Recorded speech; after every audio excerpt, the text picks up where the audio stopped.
What's up, YouTube? I know I'm super late with this video, but this is my recap and review of The Challenge Double Agents, Episode 7. So, we come off of Leroy winning his skull. He's happy, he's celebrating, they're trying to plot their next move. And we have Lolo and Nam. I think Lolo's giving these people too much credit. She said, she noticed no one's putting her in, obviously someone's trying to keep her out of getting the skull. She's giving these people way too much credit. Because in all the seasons of the challenge I've seen, when people talk about, these political players, or like Wes is known as a political mastermind, I don't think those people were thinking that for like, oh, we got to keep Lola out of elimination. I think it just so happened to be a coincidence with, people that, people who won, and then other people were targeting certain people. Granted, yeah, she's a strong player too, and it would make sense to get her out. But I think also too, it just kind of worked out that way. I don't think they really masterminded like that. And of course too, I think some of the competitors know for Total Madness that everybody has a chance to get a skull. And on top of that, right, since everyone has a chance to get a skull, even if you have one, you can get thrown in again. She did bring up a good point, though, was just asking Nam if he trusts Leroy and Cam, and it's like, does he not realize? It's like, right, does he not realize that they're kind of like on the, I think, in terms of Leroy, Nam would pretty much, be bottom on this list of number one, considering he's working with, Cam. I guess what would his alliance be? I guess Cam and Anissa, I guess. Well, shit. I think really that's all that really is alliance. And I guess, yeah, that's really pretty much his alliance, him, Anissa, and Cam, as far as I know. Or nah, I don't even say that either, because he ended up voting for an elimination. I'd probably say just Cam and Casey. Really now when I think about it. And yeah, and Michi. Him and Michi were cool. Granted, I guess in a way he's sort of attached to Big Brother, being that Casey's his partner. And then Lolo's working with Big Brother as well. But it'll be interesting to see if they end up switching partners, man. Because they keep clashing. I'm still waiting for them to get a win. But that doesn't seem to be happening anytime soon. They're having trouble communicating, and and coming into this, I had them ranked as the strongest team, but unfortunately, they're not winning any daily challenges. We get to the daily challenge called All Brawl, where pretty much they gotta find the they have a X pole in there, and you have to grab it out. They have all of them in the center of this muddy water. They got to pick it out and come out the circle. The first one to do that wins. And, first heat, Nany finds the relic. Everyone hops up on Nany. Then, in the midst of it, she just throws it in the air. Cam gets it and she wins. And then, man, we seen Lolo go off on Anissa because she was saying, she got choked. And at first, I guess I kind of thought she overreacted, but I can see how, she got mad because from the way I saw it, it didn't look like Anissa was trying to, purposely choke her. Because, like she said in the confessional, her whole idea was, Lolo's fast, right? So she can pull her down, then, hey, she can go tackle Nany. So pretty much how she did it was she reached around. I don't think the way she did it though is pretty much, okay, how do you pull somebody back, right? You reach around them, right? So essentially, when she reached, reached her arm around, it's pretty much, I think the crook of her elbow, the inside was pretty much pulling down on her collarbone. So you can imagine, yeah, if the inside of somebody's elbow is pulling down on your collarbone, and on top they're going to pull you back, yeah, you're going to feel like you're choked too. That bone-on-bone contact near your collarbone and your neck and that whole area. Then, of course, you fall back in the water. Yeah, I don't know. Looking back, yeah, I'd be pissed too. But Anissa ends up apologizing and stuff like that. But man, she was she was going off, man. But I don't think it was intentional though. So then the men's heat, Nam was sneaky, and I give him props. And he found the relic. Just acted like he was frustrated. Couldn't find it. Ends up snatching it up. Sees that the pathway is clear. He wins his heat. The third heat, it was women's again. Teresa. I swear, Teresa, man, that lady does not have a poker face. She finds it, and she's skinning and grinning, cheesing from ear to ear, man. That was funny. I'm like, yeah, just like Anissa said, man. Some people shouldn't play poker. Like, it's obviously she had it. In the midst of everybody getting on top of her, obviously I think she realized she wasn't gonna win and just hands it off to Gabby, and Gabby takes the win. We get to the fourth heat, and that one I think was kind of weird in terms of CT's just like walking around. So it was obviously the relic was by his feet because everybody's like looking down in the water. Leroy's like on his hands and knees looking for it. CT's just kind of like looking this way and that way. So obviously if it was by his feet, I think what he was probably trying to do was kick it more towards the outside perimeter. One of the things too I thought was weird. Well, if he did, then I guess whatever. Leroy was by his feet, but on the camera angle, I can't tell like how close he was, or what spot CT was particularly standing at. Because maybe the part when he was by CT's feet, he was either maybe behind it and the relic was in front of his feet, or maybe when he was by CT's feet, he was in front of CT's feet and it was behind the back. Because it is kind of weird where it's like Leroy's by his feet, but he doesn't feel the relic as well. So CT gets it, of course, because he obviously had it. He obviously found it. He runs out and he wins. So we get to round two. So now it's Nam versus CT. And then it's Gabby versus Cam. So when you had Gabby versus Cam, Gabby was doing okay, but somehow when they were pulling back and forth, like Cam was like kind of twisting it around, and you hear her say like, "Ow, my wrist." She lets go, and then at that point she just holds on to Cam until Cam makes her way out. So I guess maybe she sprained it or something like that. I don't know. It'll be interesting to see if that injury comes up or something like that, because it seemed like she was hurt, but she doesn't bring it up later on. Then with CT versus Nam, that's a pretty good battle as well, but CT eventually wins. So we get into round 3, which pretty much the people that won, now they have to pole wrestle against the other team with their partners.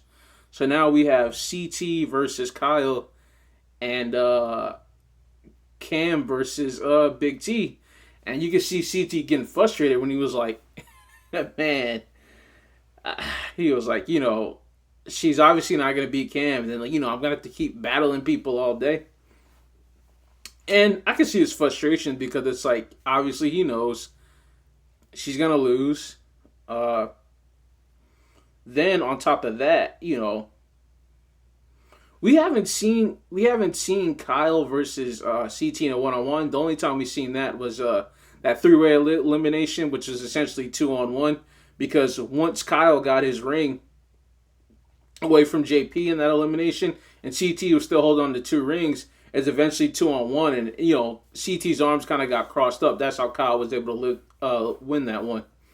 But I don't think it would have just necessarily been just CT just winning just like that. It's tough because even though CT is definitely more muscular than Kyle, I mean they're still about same height or whatever. So Kyle would definitely make it work for it. You know, so you know, Cam goes up against Big T. Of course, she loses. That's no surprise.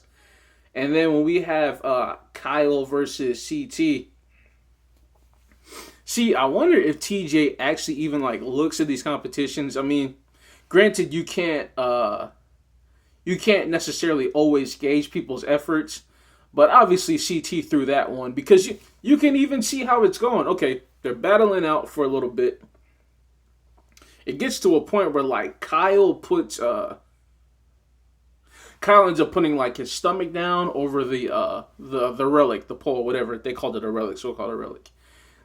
He puts his stomach over it, and CT for whatever reason takes like one hand off of it, and then eventually Kyle pulls it away. I was like, yeah, obviously you threw that because what would make you? Is, obviously you're not gonna have as much grip on it with one hand, and then you're over somebody and you take one hand off. Obviously that person has a better position at that point, especially when they have that relic under their stomach. So obviously he throws it. They let they let Cam and Kyle win. And that's what I'm saying, TJ's like, yeah, good job, Kyle. And I'm like, come on, like, TJ, you've been doing this for a while. Couldn't you obviously tell that, he threw it? But again, you can't necessarily gauge effort. It's not as blatant as the previous challenge they did on the helicopter where people completely stood still and did nothing. So it is what it is. Then we get to the house, and Kyle wants to throw in Fessy and Anissa. But, Cam's telling him that's not really smart. They got the whole Big Brother Alliance to deal with. I think they did talk to Josh and Nany. Well, no, they were just better off just throwing in, like, the rookies and stuff like that and throw Josh and Nany in. And it's funny, too, because once they get to deliberation, Michi's like, I'm not ready to go in. I don't want to go in. And it's hilarious because I'm just like, dude, that's the whole name of the game, to get a gold skull. Like, bros, you got to come down at some point, like, one way or another. And if you don't got a gold skull, ain't even get into the finals, you won't even have a chance to possibly win the money. It's not guaranteed, but, right, you need that gold skull. But, of course, everybody's mind made up, and they vote for Amber and Michi. And what I love, too, is when Kyle says, Amber B goes up to Kyle and says, don't tell Amber M that I voted for her. And then, he also says that Amber M came up to her and said that, if I go in, whatever, but I want to know if Amber B voted for me. And see, it's so hilarious because Amber B, she's playing both sides, right? And she said, I've been down with Big Brother from day one. But my thing is this. You really didn't have to vote for it. If you're going to play both sides, I think there's a smarter way to go about it. But hey, I'm on the outside looking in. I'm just a fan at home. But, like, considering, like, that week, you really didn't need to vote for her. Like, you really didn't need to because, like, she was going in anyway, regardless. And then, I seen Amber, her cousin had, Amber, I don't think Amber has a YouTube channel, but her cousin has one. It's called Spill. So it's, like the word spill, Spille, but there's a 3 at the end of it.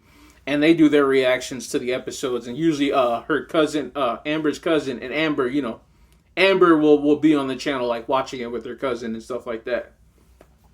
And, I remember she talked about, like, yeah, you're having, personal conversations with, with these people, and then they turn around and want to vote you in. So, if they were supposed to supposedly be good friends, then to me, it's like you really didn't, at least at that specific time, you really didn't need to vote for her. And you know what?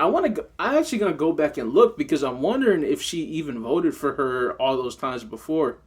But, obviously, nobody said anything, but it's just hilarious when she's like, I'm down with Big Brother, I'm down with Big Brother, but it's like, if you're going to play both sides, it's like you really didn't need to vote for her. But hey, it is what it is. If you get down to the elimination, and it's this, I can't even remember the elimination off the top of my head, but it's the one with Anissa versus Tori, where they have to pull the basket full of medicine balls, and then break the targets. Now I can't remember because of the editing, but before they do that, they solve a puzzle which has a skull, and the skull is supposed to reveal the targets. Now, I probably should have double checked before I did this review and recap, but it made no sense to me how they said it reveals the targets, because from what I seen on the puzzle, there weren't any specially designed markings on the puzzle itself. I think it wasn't until Josh actually completed the puzzle you see on the skull, like, because they have the skull puzzle, and of course the whole post is a skull with like little boxes, and of course like each box, some are breakable, some aren't.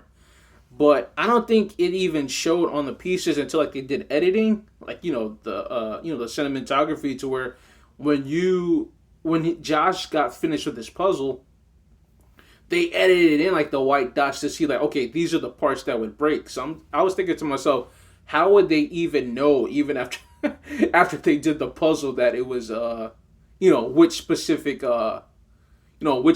spots to throw the balls at. That didn't make sense to me, but I don't know. I mean, at that point, all you got to do, I mean, he had a head start anyway, so I guess, at that point, it's just like the first game, it's just trial and error. Just like, the first game, it was like you had to hit like, I think there's like maybe 20 targets, and then it's like you have to hit like 13 out of 20 in the first game. I think this one, it wasn't as many. I think you just only have to hit like 4 or 5, something like that. But anyway, so Michi, he doesn't even get past the puzzle, man. That's kind of that sucked for him, man. And I think one thing, if you're gonna come on the challenge, and if I ever got the opportunity, like, yeah, you got to get them puzzles, man. Like, there's always gonna be some puzzles. One of the things I'm surprised that no one probably does. Oh God, I'm scratching myself. Excuse me for that.